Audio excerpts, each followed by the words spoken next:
നമസ്കാരം യൂട്യൂബ്. അപ്പം എല്ലാവർക്കും നമസ്കാരം. അപ്പൊ നമ്മുടെ സുരേഷ് ഏട്ടന്റെ 257ാമത്തെ മൂവി ടീസർ ഇറങ്ങിയിട്ടുണ്ട്. വേറെ ഒന്നുമില്ല, വരാഹത്തിന്റെ ടീസർ ഇറങ്ങിയിട്ടുണ്ട്. നമുക്കൊന്ന് ജസ്റ്റ് ഒന്ന് കണ്ടിട്ട് വരാം. ഓക്കെ, ബാക്കി അത് കഴിഞ്ഞ് പറയാം.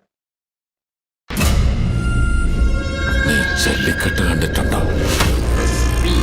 ജല്ലിക്കെട്ട് കാളയുടെ ഊന്നിപ്പിടിച്ച് തൂങ്ങുമ്പോ അത് മണ്ണി തലമുട്ടിച്ചൊരു പാച്ചിലുണ്ട്. കാളയുടെ തല താഴെ മുട്ടിന്ന് പിടിച്ചു കിടക്കുന്നവന് തോന്നണം. ആ നിമിഷം ശരിക്കും കാള ഉണ്ടാക്കുന്നതാ. അവനെ കൊമ്പിൽ കോർത്തെടുക്കാം.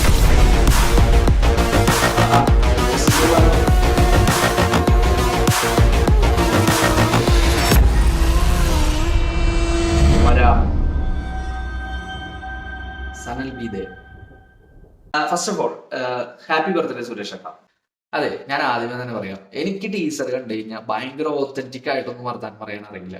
ഉള്ള കാര്യം പറയാലോ, നമ്മൾ വെറുതെ ഒരു ടീസർ കാണുമ്പോൾ നമ്മൾ റിയാക്ട് ചെയ്യണം, നമുക്കൊരു വീഡിയോ വേണം, അതുകൊണ്ടാണ് നമ്മൾ അങ്ങനെയൊക്കെ ചെയ്യുന്നത്. ഇപ്പോൾ ഇതൊക്കെ ടീസർ കണ്ടിട്ട് എനിക്ക് പ്രത്യേകിച്ച് നല്ല രസകരമായിട്ടുള്ള ഒരു ടീസർ ആണെന്നാണ് എനിക്ക് തോന്നിയത്. എന്താ കാരണം വെച്ച് കഴിഞ്ഞാൽ ഇതിനു മുമ്പ് ഇറങ്ങിയിട്ടുള്ള കുറെ സിനിമകൾ ടീസറും ട്രെയിലർ, ഇന്നലെ ഇറങ്ങിയ ഇന്ത്യൻ 2 ട്രെയിലറൊക്കെ കണ്ടിട്ട് എനിക്ക് ഭയങ്കര നിരാശയാണ് എനിക്ക് സമ്മാനിച്ചത്. എന്താ കാരണം വെച്ച് കഴിഞ്ഞാൽ നമ്മൾ ഇന്ത്യൻ സിനിമ കണ്ടിട്ടുണ്ട്, എല്ലാവരും കണ്ടിട്ടുണ്ട്. അതില് കമൽഹാസന്റെ പെർഫോമൻസും എല്ലാ സാധനങ്ങളും അത്രയും കിടിലനായിട്ടുള്ള ഒരു മൂവിയായിരുന്നു ഇന്ത്യൻ.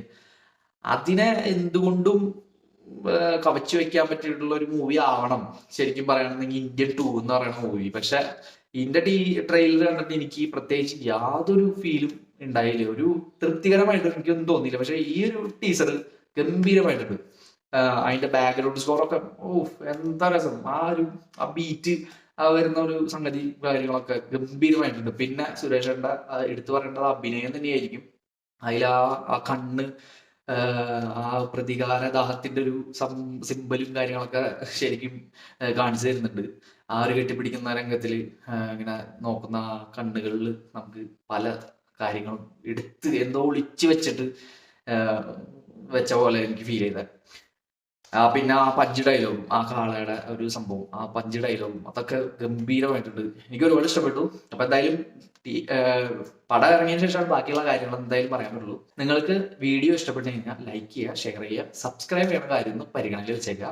അപ്പൊ നിങ്ങളുടെ സബ്സ്ക്രിപ്ഷൻ ആണ് നമ്മുടെ മെയിൻ സംഭവം. അപ്പൊ എല്ലാവരും ഒന്ന് സബ്സ്ക്രൈബ് ചെയ്തിട്ടൊന്ന് പരിഗണിക്കണേ. Tata, bye bye, see U.